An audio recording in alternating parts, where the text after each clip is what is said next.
안녕하세요. 세무법인 넥스트 존엄철 세무사입니다. 오늘 시간에는 가압승계 주식증여 특례에 대해서 알아볼 텐데요. 기본적인 개념부터 그리고 업무무관 자산에 대한 개념 그리고 상속세 및 증여세법이 통과가 되지 못하고 부결됨으로써 작년에 유효했었던 저가 감자를 통한 컨설팅 부분도 간단히 한번 말씀을 드릴 수 있도록 하겠습니다. 세무사님 안녕하세요. 네, 안녕하세요. 세무사님 안녕하십니까. 최근에 저희가 연초되면서 가압승계를 준비하시는 기업분들께서 상담을 또 주시고 계시는데 저희가 얘기 드리는 부분들이 가압승계에 따른 주식증여 특례가 안 되는 쪽으로 항상 부정적인 경우에 저희한테 의뢰를 주시는데 저희는 안 되지만 되는 방법을 좀 만들어 드리기도 하고 정 안 되는 부분은 가족법인을 활용해서 만들어 드리기도 하는데 우선 가압승계에 따른 주식증여 특례에 대한 기본적인 내용을 저희 강성준 세무사님께서 한번 설명 부탁드리겠습니다. 가압승계라고 하면은 이제 조세특례제한법 제30조 6항에 나와 있는 가업의 승계에 관한 이제 증여세 과세 특례를 의미합니다. 중소기업이나 이제 중견기업의 경영자가 생전에 이제 자녀에게 이제 가업을 이제 사전에 상속하는 제도인데요. 중소기업의 어떤 영속성을 유지하고 이제 경제 활력을 이제 도모하기 위한 이제 제도입니다. 그래서 그 요건으로는 이제 증여자는 이제 60세 이상의 부 또는 이제 모가 되겠고요. 그 주식을 수중자인 자녀에게 이제 주식을 증여하게 됨으로써 최소 300억에서 이제 많게는 600억까지 이제 공제가 가능한 제도입니다. 증여세 과세 특례의 가장 큰 주된 포인트는 이제 두 가지인데요. 첫째로는 증여재산가액이 130억까지는 이제 10% 세율로 마무리가 될 수 있습니다. 따라서 130억의 주식 가치를 증여받는데 납부하는 세금은 약 12억 정도면 이제 마무리가 될 수가 있고요. 그다음에 두 번째로는 향후에 상속세로 정상과세되는 규정들이 있는데 상속세 과세가액에 가산하는 주식은 증여일 현재 지금의 기준으로 평가가 되기 때문에 상속이 일어났을 때 그 기간만큼은 절세 효과를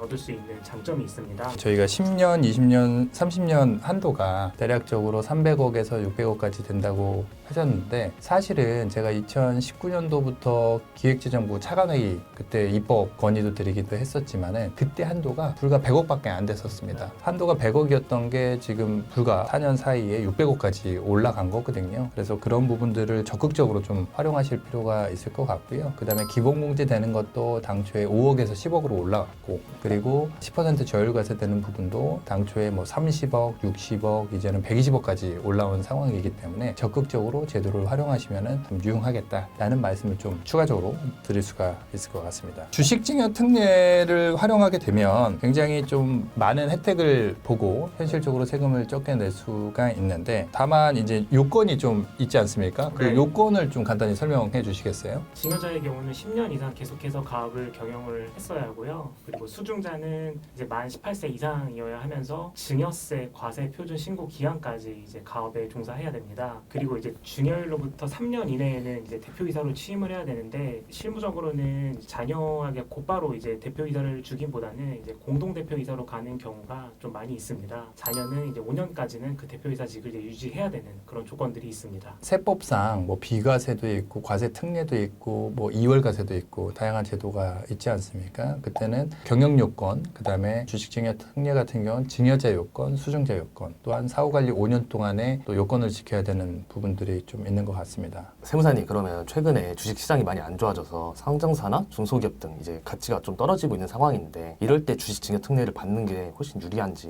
타이밍을 언제 잡아야 될지 좀 애매하실 수가 있는데요. 지금 한국 주식시장 자체가 너무 안 좋지 않습니까? 반대적으로 미국 증시는 너무 또 좋다 보니까 한국 증시가 아무래도 주가가 1년 전, 2년 전 대비해서 반토막 난 데들도 많습니다. 그리고 비상장사 같은 경우는 특수 호황 업종 아니라고 하게 되면 또 실적이 악화가 되어 있을 텐데 사실은 바로 이 타이밍이 주식증여 특례의 최적기라고 저는 생각을 하는데요. 예를 들어 주가가 뭐 1년 전에 20만 원이었는데 지금 10만 원이에요. 반토막이 났다 이거죠. 그러면은 지금 그 당시에 1년 전에는 가치가 200억이었는데 지금은 100억이에요. 그러면은 100억 밸류로 지분을 10% 사올 수도 있는 거고요. 그게 뭐 작은 중소기업이라고 하게 되면은 100%의 지분을 100억에 다 사올 수도 있는 거거든요. 그렇기 때문에 지금 시점이 가장 좋고요. 나중에 다시 주가가 회복돼서 주당 20만 원, 30만 원이 되게 되면 그때 당시에 주가로 다시 정산 받는 게 아니라 현재 주당 10만 원의 주가로 상속세를 정산하게 되어 있기 때문에 반드시 주가가 저평가되어 있는 시점 그리고 비상장사라고 하게 되면 연말 결산 과정 통해서 주식이 내려가는 거를 임의적으로 뭐 방어하는 경우들도 있는데 은행 신용평가에 큰 문제를 일으키지 않는 선 내에서는 그거를 그대로 수용하고 주가를 조정하고 그리고 주식 증여 특례를 하는 게 오히려 현명할 수 있다. 타이밍을 잡는 적기다라고 보실 수도 있을 것 같긴 합니다. 그럼 주가가 떨어졌을 때 오히려 승계의 기회가 될 수도 있는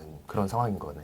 그렇죠. 그리고 이제 승계의 기회긴 한데 상장사, 비상장사를 떠나서 모두 해당이 되는 게 특히나 업무무관 자산에 대한 그런 이슈가 굉장히 부각이 될 수밖에 없는데요. 신기술이나 신약 개발을 위해서 막대한 자금을 비축할 수도 있고 새로운 공장 신축을 위해서 토지만 구입하는 경우도 있을 수가 있는데 이런 경우에 가업승계 증여 특례를 받은 이후에 업무무관 자산에 대한 이슈가 있는데 이 부분도 잠시 후 이어서 또 말씀을 드리도록 하겠습니다.